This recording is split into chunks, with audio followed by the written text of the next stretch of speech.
Good evening all. Last lecture में हम लोग देखे थे पॉल्यूशन, हम लोग देख रहे थे। तो एयर पॉल्यूशन और वाटर पॉल्यूशन हम लोग कंप्लीट कर लिए। अभी देखोगे सॉइल पॉल्यूशन।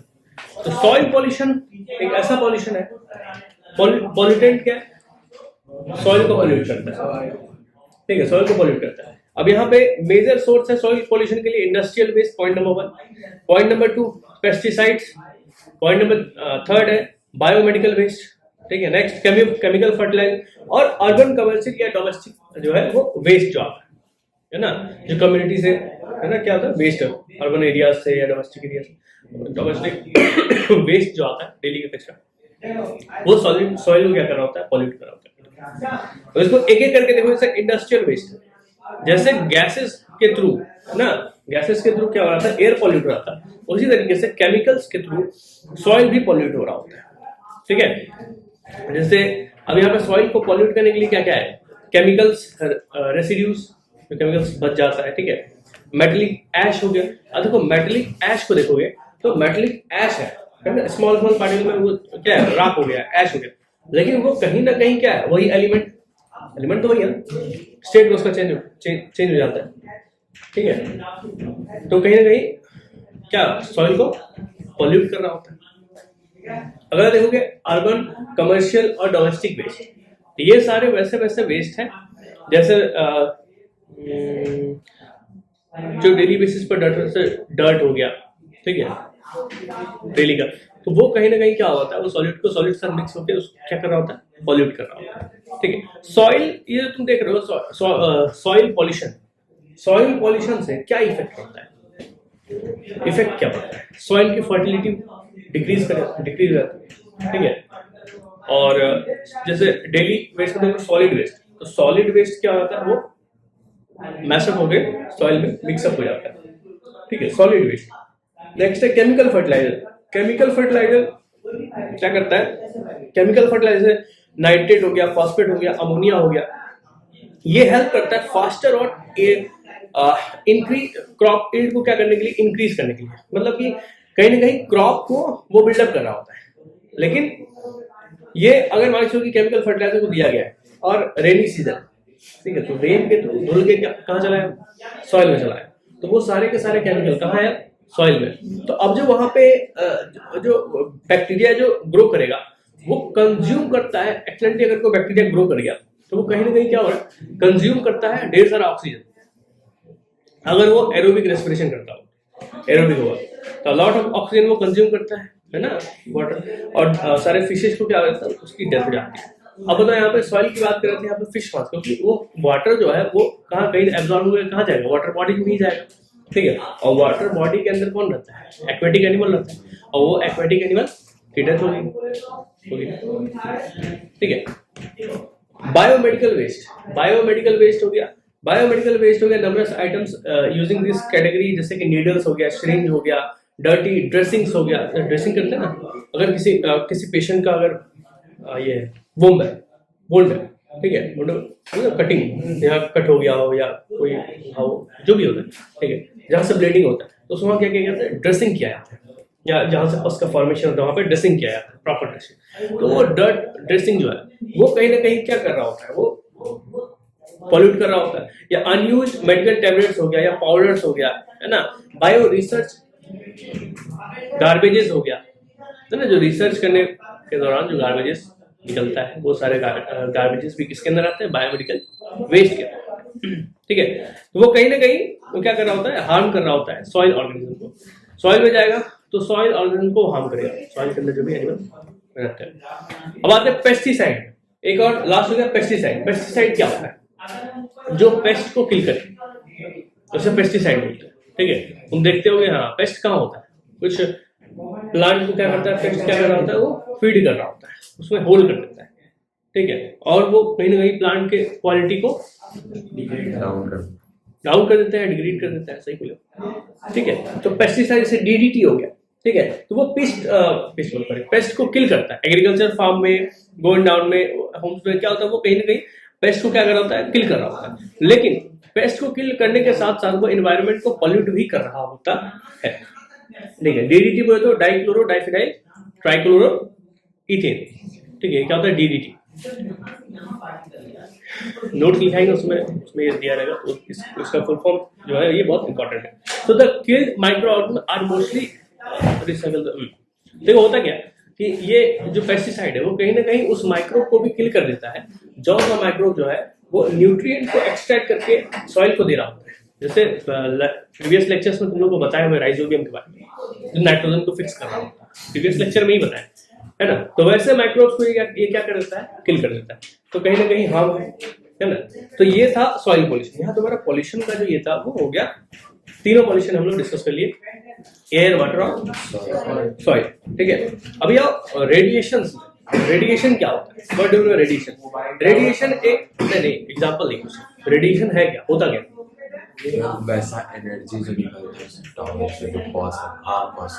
हार्म कॉज करता है एनर्जी। देखो सिंपल सी बात है, रेडिएशन एक एनर्जी का फॉर्म जो कि बहुत ही हाई एनर्जी पार्टिकल्स को कंटेन करता है, एक एनर्जी का फॉर्म है रेडिएशन।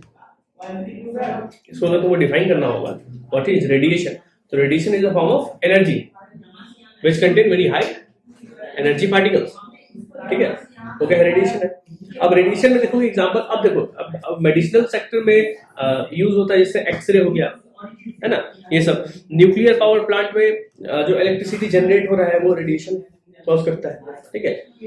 एक्सरे कंटेन करता है बहुत सारे किसको, रेज, इसलिए एक्सरे रे है ना वो रेडिएशन, ठीक है।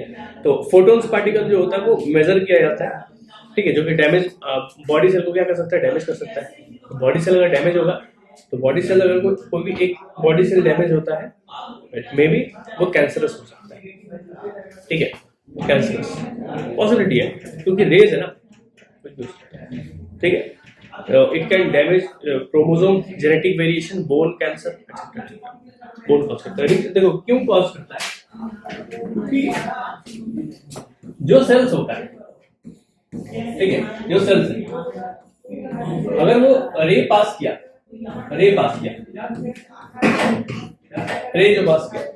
ठीक है, अगर कोई एक सेल, ये सेल ही इफेक्ट हो गया, ये सेल क्या हो गया, इफेक्ट हो गया इस रे से, तो ये अब ये एक सेल है, ये अनकंट्रोल्ड ग्रोथ करेगा, ये एक सेल अनकंट्रोल्ड ग्रोथ करेगा। तो अनकंट्रोल्ड जब ग्रोथ करेगा तो किसका फॉर्मेशन हो, ट्यूमर का फॉर्मेशन, किसका फॉर्मेशन करेगा, ट्यूमर का फॉर्मेशन करेगा, ठीक है। और वही क्या है, कैंसर। कैंसर होता है क्या, अनकंट्रोल्ड ग्रोथ ऑफ सेल, कोई एक सेल डैमेज होकर के अनकंट्रोल्ड ग्रोथ करना शुरू कर देता है, ठीक है। तो अब बहुत सारा सेल का फॉर्मेशन हो जाता है और वो होता ही जाता है, ठीक है।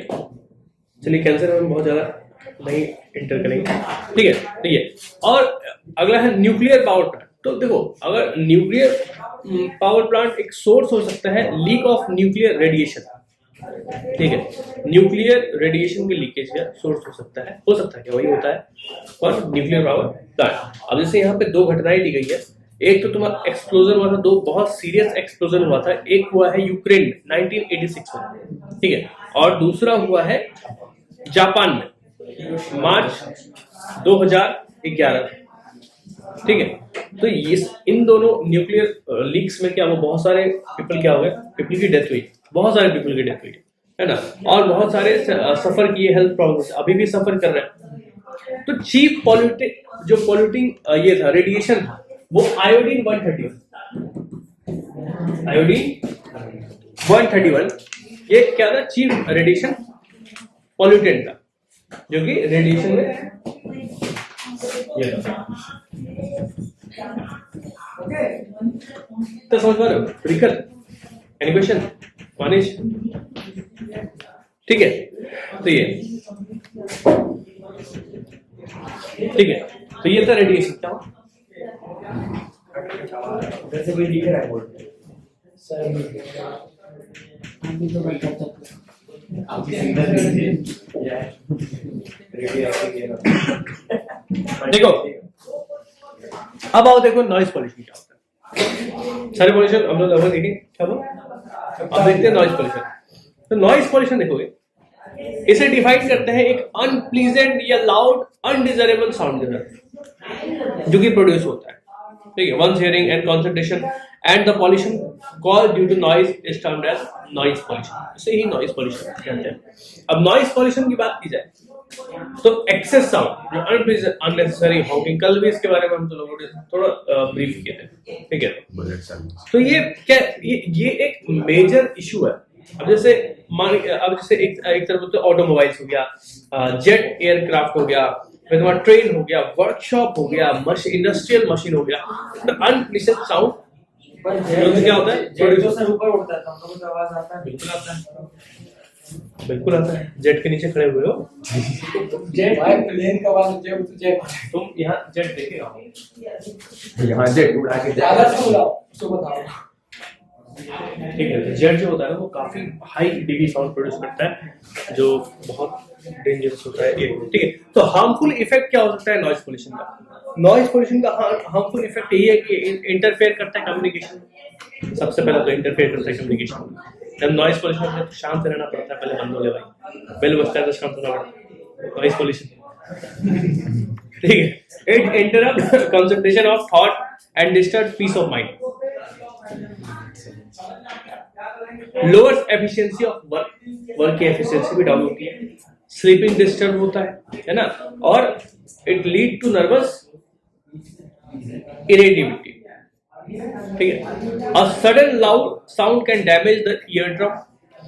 ठीक है, ईयर ड्रम क्या होता है? तो ये हो सकता है ईयर ड्रम डैमेज हो सकता है, क्या होता है? ठीक है, birds like get disturbed by aircraft landing और टेक ऑफ फ्रॉम एयरपोर्ट, क्योंकि साउंड इतना ज्यादा होता है, वेव्स काफी लो इंटेंसिटी हाई इंटेंसिटी का ये होता है निकलता है, जैसे कि बर्ड्स क्या होता है वो सह नहीं पाते, इसकी डेथ होती है। Measures to minimise noise pollution, ये जो अननेसेसरी हॉकिंग है इसको क्या होना चाहिए? प्रोहिबिट करना चाहिए, point number 1। Point number 2, restriction on loud speaker specially during night. क्यों? क्योंकि नाइट के दौरान क्या होता है, वेव साउंड क्या होता है बहुत दूर तक पहुंच पाता है, इसलिए देखते होंगे जो टाउन्स होते हैं वहां पे 10 बजे के बाद लाउड स्पीकर बजना बंद, 10 PM के बाद क्या होता है वो बजना अलाउड नहीं। ठीक है, planting tree by road side and keeping road close in the house reduce doors close in the house reduce noise reach our ear. ठीक है, प्लांटिंग ट्री को प्लांट करने से, कुछ ट्रीज वैसे होते हैं अशोका, ठीक है, नीम, जो उस वेव साउंड वेव को क्या करता है एब्सॉर्ब करता है, वो एब्सॉर्बेंट है। ठीक है, तो वो देखे होंगे रोड के बगल में अशोका प्लांट को प्लांट किया जाता है इन जहाँ पर जो हाई सिटीज है ना उसके अंदर। रीजन है कि वो क्या करता है, नॉइज को अब्सॉर्ब करता है, वेव्स को अब्सॉर्ब करता है। ठीक है, not to burn fire crackers. ठीक है, तो ये कुछ मेजर्स है जिसको जो कि नॉइज पॉल्यूशन क्या करें, मिनिमाइज करें। अभी आज के डेट में जो है ना सबसे सच में बात करने की जरूरत है इस पे, सबसे ज्यादा जो नॉइज होता है ना वो अननेसेसरी हॉकिंग है। वैसे अननेसेसरी हॉकिंग, इससे बात करना इंपॉर्टेंट क्यों है? क्योंकि तुम देखोगे कि अगर तुम शांति से जा रहे हो या तुम सिर्फ चल के भी जा रहे हो, तुम्हारे एज तक ठीक है, तुम अपने छोटे के बारे में सोचो, वैसा छोटा जो कि 4 महीने का है, 5 महीने का है, 6 महीने का है, 1 साल का, 2 साल का, 3 साल का, 5 साल का, वो अभी डेवलपिंग पीरियड में होता है और वो भी घर से बाहर निकलता है और तभी अननेसेसरी हॉकिंग हो रही। तो हमारे लिए वो सहना जब पॉसिबल नहीं है तो उस बच्चे के लिए कैसे पॉसिबल? वो कहीं ना कहीं क्या करता है, कहीं ना कहीं वो इफेक्ट करता है। ठीक है, एक तो ये हो गया। ठीक है, और अगर बुजुर्ग है, अगर हाई बीपी है तो उनका ब्लड प्रेशर कहीं ना कहीं साउंड से हाई होता है।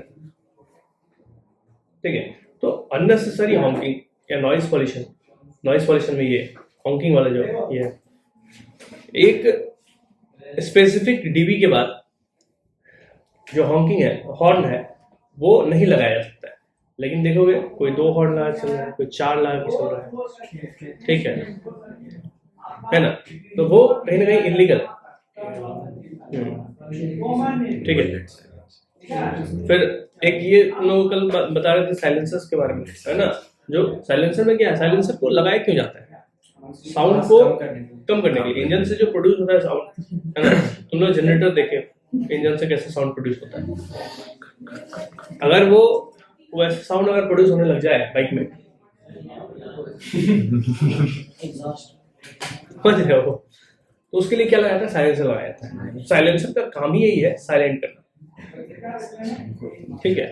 तो वो करता क्या है कि जो इंजन से साउंड आ रहा होता है उसको बिल्कुल ही मिनिमाइज कर देता है, ठीक है। साइलेंसर खोल दे रहे लोग, समझ रहे हो? ये कुछ बाइक्स में साइलेंसर खोल के निकाल देते हैं, तो ये नहीं होना चाहिए। ओके ओके, ठीक है, ठीक है। So effect of various types of pollution, तुमने देखे पॉल्यूशन, हम लोग देखे कौन कौन सा pollution? Air pollution, water pollution, soil pollution, radiation pollution, सबसे पहला एयर पॉल्यूशन, दूसरा वाटर,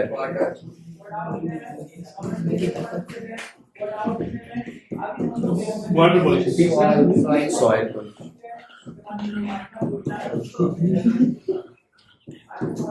पॉल्यूशन, रेडिएशन, रेडिएशन का पॉल्यूशन नहीं था, noise pollution, radiation,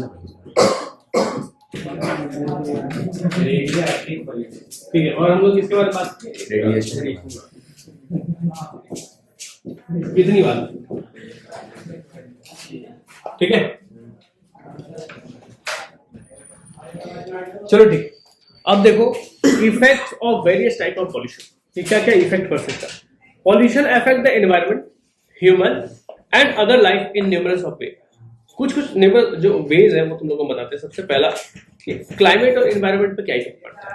effect on climate and environment. Climate और एनवायरनमेंट में एक तो ये इफेक्ट पड़ता है कि तुम्हारा acid rain, green house effect दूसरा, और तीसरा है ओजोन लेयर डिप्लीशन। ये तीन इफेक्ट तुम लोगों को पढ़ने का है। ग्रीन हाउस इफेक्ट में ग्लोबल वार्मिंग, ठीक है। यहाँ पे क्या क्या बताया? इफेक्ट है ना, इफेक्ट ड्यू टू पॉल्यूशन। तो सबसे पहला क्या होगा? सबसे पहला इफेक्ट है इसमें ऑन क्लाइमेट और एनवायरनमेंट, क्लाइमेट एंड एनवायरनमेंट।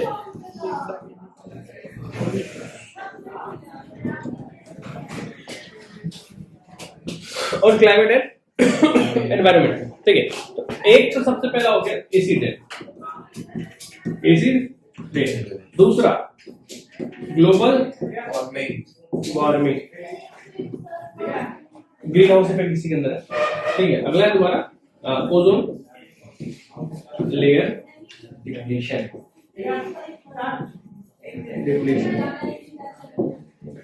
ठीक है। ये तीन है, इसको एक लिखो तो एक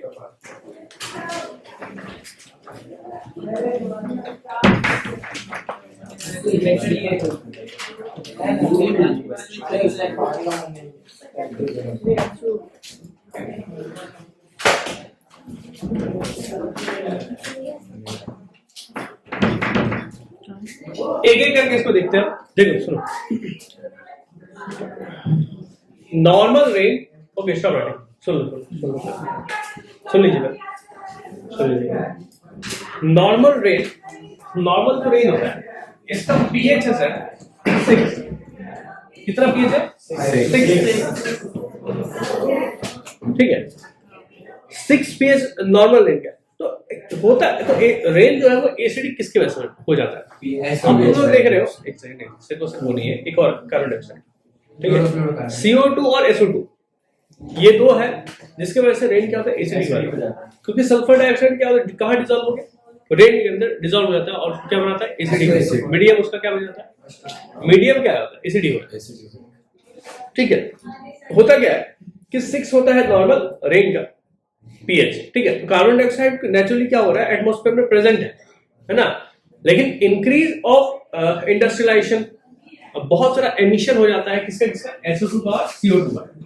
SO2 और CO2 का, SO2 और CO2 का जो इंक्रीजमेंट हो जाता है, तो जो नाइट्रोजन का ऑक्साइड है वो रेन ड्रॉप के साथ क्या होता है? वो डिसॉल्व हो जाता है। किसका डिसॉल्व होता है? रेन ड्रॉप के साथ डिसॉल्व। और डिसॉल्व होने के साथ साथ वो कहाँ फॉल होता है? अर्थ क्रस्ट पे, ठीक है। तो इसी को हम क्या बोलते हैं? एसिड ड्रेन कहते हैं। और एसिड ड्रेन से हार्म होता है, ठीक है। एसिड ड्रेन बहुत हार्मफुल। ठीक है। तो हार्मफुल इफेक्ट क्या क्या है? एक तो वेजिटेशन को डैमेज करता है ना, सॉइल को पॉल्यूट करता है। दूसरा, बिल्डिंग्स मटेरियल पेंट्स को ये क्या करता है? डिके करता है। Erosion of ancient mountains structures, है ना, एसिड रेन की वजह से क्या हो रहा है? डैमेज हो रहा है। फाइन पार्टिकल्स जो सल्फेट और नाइट्राइट है वो क्या हो रहा है? वो डिग्रेड कर रहा है विजिबिलिटी को, अच्छा, विजिबिलिटी को, और हार्म करता है ह्यूमन हेल्थ। ठीक है। Fish and other aquatic animal harm due to increase acidity of the water such as water of water bodies. ठीक है। एसिडिटी क्या होता है? हाई इंक्रीज करता है किसका? वाटर बॉडीज का, जैसे लेक हो गया, सी हो गया, ओशन हो गया, क्योंकि रेन ड्रॉपलेट कहाँ गिरना है? वाटर बॉडीज पे भी गिरना है। ठीक है। तो उसके वजह से उसका भी पीएच जो इम्बैलेंस होता है, तो उसकी वजह से क्या होता है? दिक्कतें आती है। ठीक है। तो ये था एसिड रेन। इसको देखो,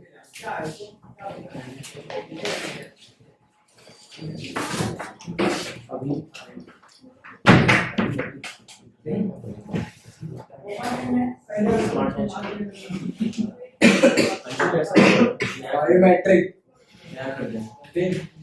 बायोमेट्रिक वॉच।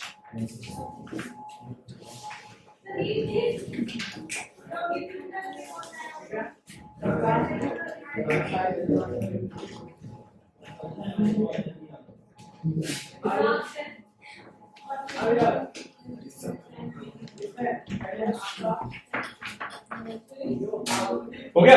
जी सर। अब देखो, अब ये एसिड रेन है, दूसरा है ग्लोबल वार्मिंग। ठीक है। तो ग्लोबल वार्मिंग और green house effect, global warming और ग्रीन हाउस। तो ग्रीन हाउस होता क्या है?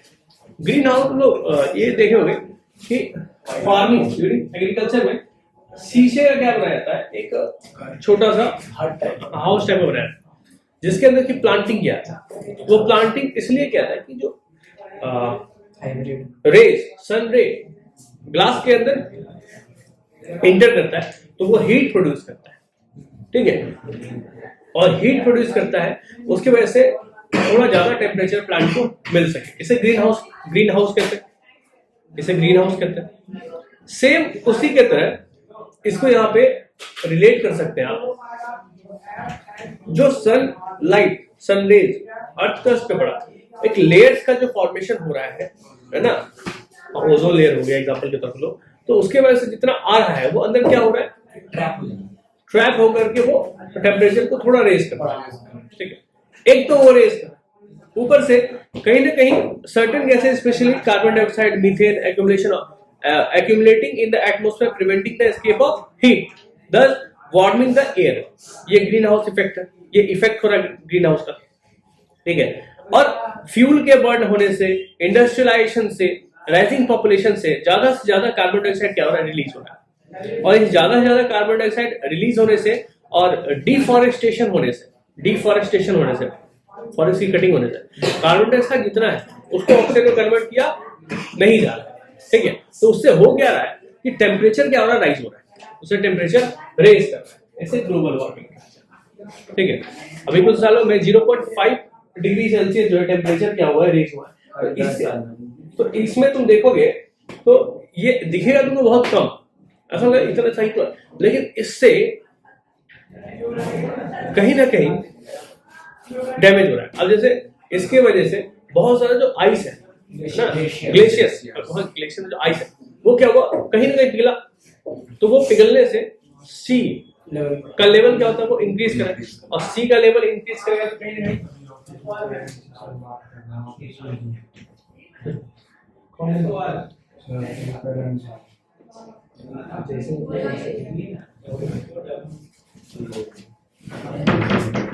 ठीक है।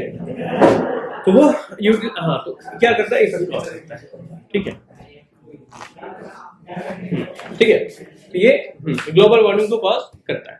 ठीक है। तो ये था आपका, ये भी हो गया global warming. Ozone layer depletion, ozone जो है ना, ये है O3। क्या ये? मतलब ऑक्सीजन का 3 एलिमेंट मॉलिक्यूल मिलकर क्या बना? O3। ठीक है, O3। तो ये बनता कैसे? O2 प्लस O3 का फॉर्मेशन। तो ओजोन लेयर डिप्लीशन क्या हो रहा है? ये यूवी रेडिएशन की वजह से ये बनता है। ठीक है। चलो ठीक है, इसके बारे में डिस्कशन हम लोग नेक्स्ट लेक्चर में तो साइंटिस्ट का ओजोन उसको वापस नहीं बना सकता तो हर को कोशिश की ठीक है सर सी डब्ल्यू चलिए थैंक यू